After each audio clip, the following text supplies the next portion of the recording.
Pythagore, c'est une notion qui fait peur à énormément de candidats qui passent le CRPE. Et pourtant le problème, ce n'est presque jamais la formule que vous arrivez très bien à retenir. La vraie difficulté, c'est de savoir quand l'utiliser dans les sujets du CRPE et surtout comment l'appliquer correctement dans une copie du CRPE. Beaucoup de candidats, même dans un problème type CRPE, voient un triangle rectangle et se disent « Ok, là on utilise le théorème de Pythagore ».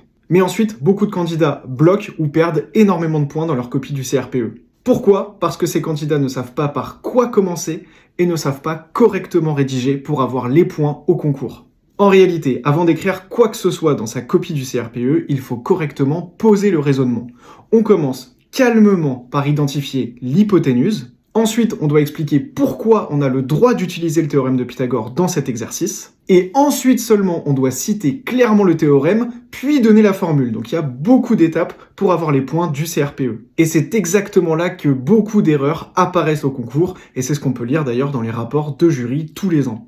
Avec l'accompagnement de Novel Pro, on ne se contente pas de vous apprendre la formule. On vous apprend surtout à structurer votre démarche étape par étape pour réussir le concours. Alors si Pythagore vous pose encore problème au mois de janvier, c'est vraiment ce raisonnement que je viens de vous expliquer qu'il faut travailler. Si vous voulez découvrir comment fonctionne l'accompagnement chez Novel Pro, cliquez sur le lien dans la bio de mes réseaux sociaux ou rendez-vous sur novelpro.fr.